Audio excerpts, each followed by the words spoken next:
WhatsApp guys, आज मैं तुम्हें बताने वाला हूँ 24 साल का लड़का जिसकी ज़िंदगी में बहुत ज़्यादा परेशानी चल रही है। एक दिन वो लड़का एक आदमी से मिलता है और कहता है मेरी ज़िंदगी में बहुत परेशानी चल रही है और ज़िंदगी ने मेरा हाल बेहाल कर रखा है। वो आदमी ये कहता है तुम्हारे सारे सवालों का जवाब गौतम बुद्ध दे सकते हैं। ये सुनते ही वो लड़का अगले दिन ही छुट्टी लेकर के यात्रा पर निकल जाता है। रास्ते में उसे एक हवेली दिखती है, वो रुकता है और मदद मांगता है। उस हवेली की मालकिन उसे रुकने का ठिकाना दे देती है और पूछती है बेटा तुम जा कहाँ रहे हो। वो लड़का बोलता है मैं गौतम बुद्ध के आश्रम जा रहा हूँ। वो औरत ये बोलती है मेरी बेटी 20 साल की है और वो 20 साल से उसने एक शब्द नहीं बोला। क्या तुम गौतम बुद्ध से पूछ कर आओगे कि वो कब बोलेगी। आगे रास्ते में उसे बहुत बड़े बड़े पहाड़ दिखते हैं। उसे समझ नहीं आता कि वो पहाड़ कैसे पार करेगा। तभी उसे एक जादूगर दिखता है जो तपस्या कर रहा होगा। वो उससे पूछता है कि मैं गौतम बुद्ध के आश्रम जा, लेकिन मुझे समझ नहीं आ रहा मैं कैसे इन पहाड़ों को पार करूंगा। वो जादूगर ये बोलता है कि मैं तुम्हें पहाड़ तो पार करवा दूंगा, लेकिन मेरा एक सवाल का जवाब लेते आना गौतम बुद्ध से। लड़का बोलता है ठीक है, आपका सवाल क्या है। तो वो जादूगर बोलता है कि मैं हजारों सालों से तपस्या कर रहा हूँ, लेकिन मुझे अभी तक स्वर्ग नहीं मिला। क्या तुम गौतम बुद्ध से पूछ कर आओगे कि मुझे स्वर्ग कब मिलेगा। लड़का बोलता है ठीक है, मैं आपका जवाब लेकर लौट। ये कहकर जादूगर अपनी छड़ी घुमाता है और उस लड़के को पहाड़ पार करवा देता है। लड़का ऐसे चलते जाता है, उसके सामने एक झील आती है। उसे फिर समझ नहीं आ रहा होता कि वो झील कैसे पार। तभी वहां पर उसे एक बड़ा सा कछुआ दिखता है। वो उससे बोलता है कि मैं गौतम बुद्ध के आश्रम जा, लेकिन मुझे समझ नहीं आ रहा मैं झील कैसे पार। कछुआ बोलता है मैं तुम्हें अपनी पीठ पर बैठा के ये झील पार करवा दूंगा, लेकिन तुम्हें मेरा एक सवाल का जवाब लेकर आना होगा गौतम बुद्ध से। कछुआ ये बोलता है कि वो 500 साल से इस झील में और उसे ड्रैगन बनना है। गौतम बुद्ध से पूछ कर आना कि मैं ड्रैगन कब बनूं। ऐसा करके वो आखिरकार गौतम बुद्ध के आश्रम पहुंच जाता है। वहां पर उनका प्रवचन चल रहा होता है। जैसे ही प्रवचन खत्म होता है,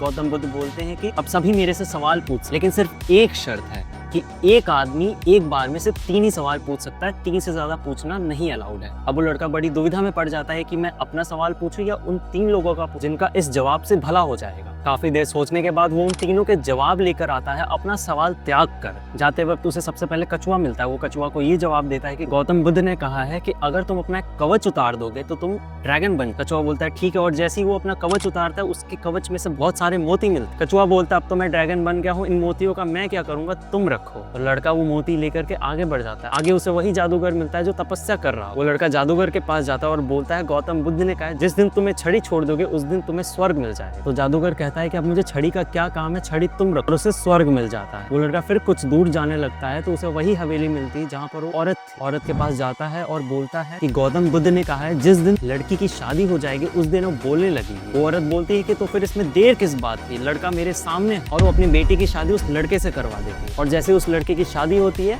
वो लड़की पहला शब्द ये बोलती है कि आप तो वही थे ना जो उस दिन हमारे हवेली पर आए। और ऐसा करते ही लड़के की सारी प्रॉब्लम्स खत्म हो जाती है और इसकी जिंदगी सेटल हो जाती है। इस कहानी से आपको क्या सीखने को मिला, कमेंट करो।